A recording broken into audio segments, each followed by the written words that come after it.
Kembali lagi di channel RSN Official. Sehat selalu, berkah selalu. Selamat menikmati cerita hari ini. Sinar matahari sangat sempurna di luar pertapaan, memancarkan bayangan yang bertebaran di antara bambu, tetapi sosok Chen Ping dan Ming Li tampak menyatu dengan celah-celah cahaya dan bayangan, menghilang dalam sekejap. Lian Xing menatap ke arah mereka menghilang, berdoa dalam hati. Lalu dia berbalik dan dengan sungguh-sungguh berkata kepada Leopard dan Monkey, segera kemasi barang-barang kalian dan pindah ke rumah aman nomor 2 seperti yang diperintahkan oleh senior. Cepatlah dan jangan tinggalkan jejak. Chen Ping dan Ming Li bergerak dengan kecepatan tinggi melewati jalan-jalan dan atap-atap kompleks kota abadi Giok, seperti dua bayangan tak terlihat.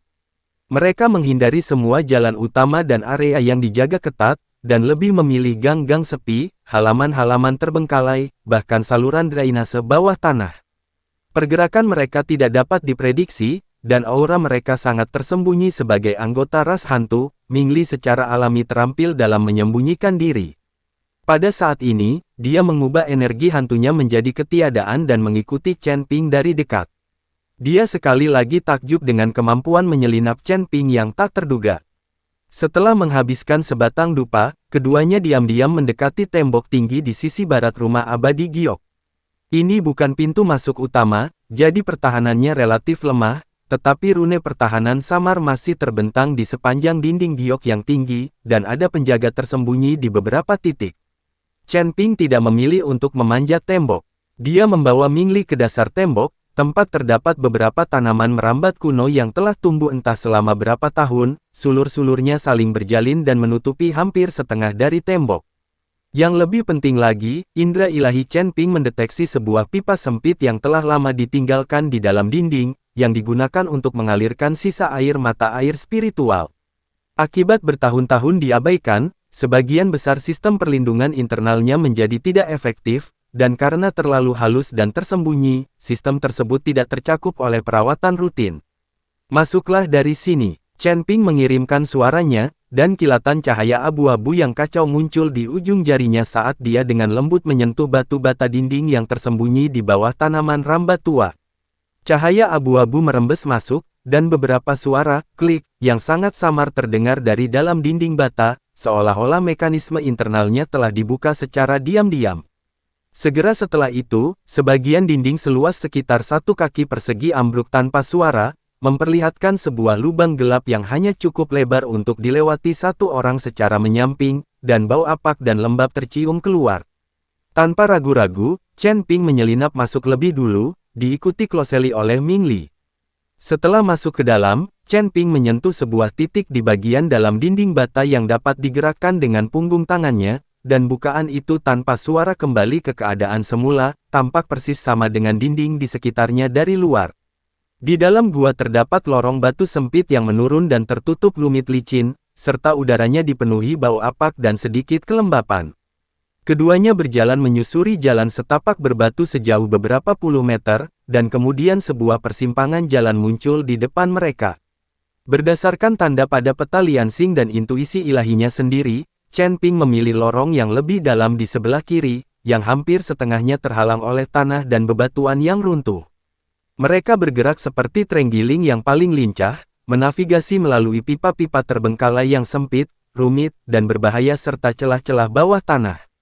Di beberapa tempat, kekuatan kekacauan dibutuhkan untuk secara diam-diam mengikis pagar besi berkarat yang menghalangi jalan. Di tempat lain, seseorang harus dengan hati-hati menghindari fragmen pembatasan kuno yang masih mempertahankan sedikit unsur agresivitas. Sepanjang proses tersebut, Chen Ping menunjukkan wawasan dan kendali yang menakjubkan atas energi dan struktur, selalu menemukan jalur yang paling aman dan tercepat. Ming Li mengikuti dalam diam, hatinya semakin gentar. Ini bukan sekadar soal kekuatan, ini juga membutuhkan pengalaman yang sangat kaya dan pikiran yang sangat tenang. Berapa banyak situasi berbahaya yang dialami Chen Ping untuk mengembangkan keterampilan tersebut. Selama waktu yang dibutuhkan sebatang dupa untuk terbakar, cahaya redup dan udara segar dapat terlihat dari kejauhan. Chen Ping berhenti di depan sebuah pintu keluar yang tertutup oleh tanaman rambat, indera ilahinya menyebar keluar seperti air yang mengalir. Di luar pintu keluar terdapat sudut taman yang sudah lama ditinggalkan, dengan bebatuan yang runtuh, kolam yang kering, dan gulma yang tumbuh subur. Di kejauhan, terlihat atap-atap megah istana bagian dalam istana Dewa Glok, namun tempat ini jelas telah lama terlupakan. Kita sudah berada di area terbengkalai di luar Taman 100 Bunga. Chen Ping menyampaikan suaranya, jalan pinus pendengar berada di sebelah timur. Lewati taman yang terbengkalai ini, lalu lewati rumpun bambu kecil. Fei Qingruo harus melewati jalan pinus pendengar saat datang dari paviliun Qingxin. Mari kita pergi ke sana terlebih dahulu untuk membuat pengaturan. Keduanya muncul dari gua seperti hantu, dengan cepat menghilang ke dalam bayang-bayang taman yang terbengkalai, dan diam-diam menuju ke jalan setapak pohon pinus yang mendengarkan. Listening to the Pinus Path benar-benar sesuai dengan namanya. Jalan setapak berbatu biru yang berkelok-kelok terletak di antara pepohonan pinus kuno yang tinggi dan rimbun. Pohon-pohon pinus itu semuanya setebal beberapa orang yang bisa dipeluk, dan telah tumbuh selama bertahun-tahun. Cabang-cabangnya kuat dan jarum-jarumnya seperti kanopi, memecah sinar matahari menjadi titik-titik halus yang tersebar di lempengan batu yang ditutupi lumut. Jalan setapak ini diapit oleh bebatuan bergerigi, yang menambah kesan berkelok-kelok dan terpencil. Tempat ini sangat sunyi, selain desiran angin yang menerpa pepohonan pinus, hampir tidak ada suara atau pemandangan lain yang terlihat. Chen Ping dengan cepat mengamati sekelilingnya, tatapannya setajam kilat telah memilih sebuah cekungan di tempat jalan setapak berbelok, diapit oleh bebatuan buatan yang tinggi dan beberapa pohon pinus kuno yang sangat lebat. Terdapat banyak titik buta, dan cabang-cabang pinus yang saling berjalin di atas menciptakan ruang alami yang terpencil. Ming Li, bersembunyilah di balik batu besar itu dan sembunyikan keberadaanmu.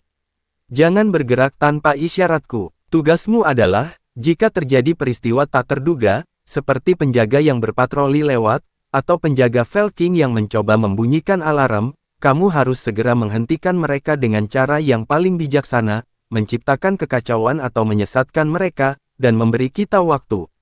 Chen Ping dengan cepat memberikan tugas-tugas. Jernih, Ming Li mengangguk, dan dengan sekejap tubuhnya, dia menghilang ke dalam bayangan batu besar seperti kepulan asap, auranya lenyap tanpa jejak, seolah-olah tidak pernah ada siapapun di sana. Chen Ping kemudian melompat diam-diam dan memanjat pohon pinus kuno yang berada di posisi strategis, bersembunyi di balik jarum-jarumnya yang lebat. Dari sudut ini, dia dapat melihat dengan jelas jarak lebih dari 10 zang sebelum dan sesudah tikungan di jalan di bawah, namun sangat sulit bagi orang-orang di bawah untuk menyadarinya. Selanjutnya, tibalah saatnya pasien menunggu, dan persiapan yang dilakukan dengan tenang. Chen Ping mengulurkan tangannya, dan cahaya abu-abu samar dan kacau secara bersamaan terpancar dari ujung ke-10 jarinya. Dia menggambar garis-garis di udara, dan benang-benang abu-abu halus yang tak terhitung jumlahnya melesat keluar dari ujung jarinya, menyatu dengan udara di sekitarnya, jarum pinus, retakan di bebatuan, dan tanah. Dia sedang mengatur formasinya, suatu formasi penjebakan dan isolasi sementara yang sangat sederhana, namun sangat tepat sasaran. Inti dari formasi ini bukanlah membunuh, melainkan menunda, mengganggu, dan mengisolasi. Pola susunan yang digariskan oleh kekuatan kekacauan secara cerdik memanfaatkan energi spiritual atribut kayu yang kaya serta energi bumi dan batu dari tempat ini untuk membentuk medan yang mirip dengan kekacauan energi spiritual alami. Begitu terpicu, penyusup akan langsung merasakan ruang di sekitarnya menjadi kental, aliran energi spiritual akan terganggu, dan indera ilahi mereka akan sangat terganggu. Selain itu, suara, cahaya, dan bahkan fluktuasi energi dalam jangkauan susunan antena akan sangat melemah dan terdistorsi, sehingga sulit untuk ditransmisikan. Membangun formasi sementara seperti itu membutuhkan Chen Ping untuk memiliki tingkat penguasaan formasi yang sangat tinggi dan kendali atas kekuatan kekacauan. Dia harus menyelesaikannya tanpa menyebabkan fluktuasi abnormal pada energi spiritual eksternal, dan dia harus memastikan bahwa formasi tersebut dapat terintegrasi sempurna dengan lingkungan sekitarnya. Sekalipun seseorang mengamati area tersebut dengan saksama menggunakan indera ilahi mereka hanya akan merasakan bahwa energi spiritual di sini sedikit terhalang, dan tidak akan mengira bahwa itu adalah formasi buatan manusia. Waktu berlalu detik demi detik. Pohon-pohon pinus masih berdesir tertiup angin, bayangannya disinai cahaya. Chen Ping, seperti pemburu yang paling sabar, menyatu dengan pohon pinus kuno itu, napasnya benar-benar hilang, bahkan detak jantung dan aliran darahnya hampir berhenti. Seluruh fokusnya tertuju pada merasakan pergerakan di kedua ujung jalan tersebut. Sekitar setengah jam kemudian, dial pikiran Chen Ping sedikit bergejolak. Indra ilahinya mendeteksi 3 aura yang bergerak cepat namun sengaja disembunyikan, mendekat dengan cepat dari ujung selatan jalan setapak. Pemimpinnya, Fei Qing, memiliki aura yang dalam dan halus, memancarkan kualitas yang menakutkan. Kultivasinya jelas berada di peringkat kelima alam abadi atas. 2 langkah di belakangnya ada 2 penjaga berpakaian hitam, dengan wajah dingin dan keras serta mata setajam elang. Mereka semua berada di tingkat keempat alam abadi atas, aura mereka terhubung dan langkah mereka sinkron, dengan jelas menunjukkan bahwa mereka adalah master serangan gabungan yang terlatih dengan baik. Ketiganya bergerak dengan kecepatan sedang, tetap menjaga kewaspadaan yang tinggi.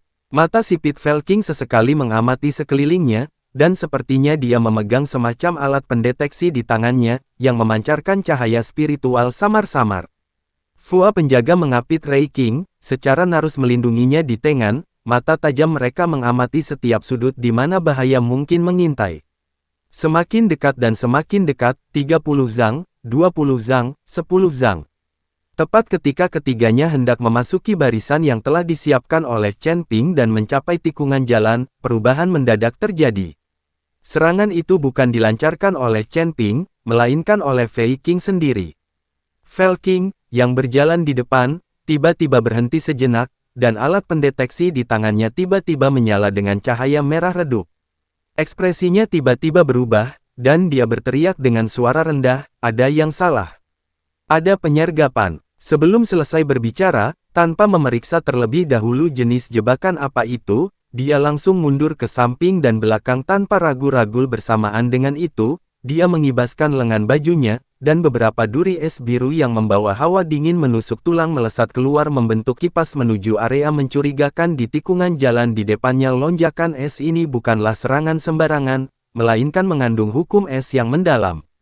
Kemanapun ia lewat, udara membeku dan meninggalkan jejak embun beku berwarna putih. Kekuatannya sungguh menakjubkan. Betapa cerdiknya rubah tua itu. Chen Ping diam-diam memujinya, tetapi gerakannya sama sekali tidak lambat. Saat Fei Qing mundur dan menembakkan tombak esnya, cahaya pedang yang kabur muncul di pohon pinus kuno tempat Chen Ping bersembunyi, seolah menerobos batasan ruang, tiba lebih dulu meskipun berada di belakang. Benda itu menghantam tanah di area tempat Fei Qing hendak melangkah tanpa mengeluarkan suara berdengung. Bunyi gedebuk pelan dan teredam. Formasi sederhana yang telah disiapkan Chen Ping sebelumnya telah diaktifkan sepenuhnya. Namun, itu bukan dipicu oleh Felking, melainkan Chen Ping yang secara aktif mengaktifkannya hingga kekuatan maksimal dalam sekejap. Ruang dalam radius 10 kaki yang berpusat pada tikungan jalan setapak tiba-tiba membekul. Udara terasa seperti berubah menjadi lem kental, cahaya sedikit terdistorsi, dan semua suara seolah tertelan. Bahkan beberapa puncak es tajam yang melesat ke arah mereka tampak melambat, dan cahaya dingin di permukaannya sedikit meredup. Kedua penjaga berpakaian hitam itu bereaksi cepat, berdiri berjaga di kedua sisi Felking begitu dia mengeluarkan teriakan pelan. Sepasang tombak pendek berwarna hitam pekat muncul di tangan mereka secara bersamaan, dengan rune pada tombak tersebut menyala, siap melancarkan serangan balik ke arah datangnya cahaya pedang.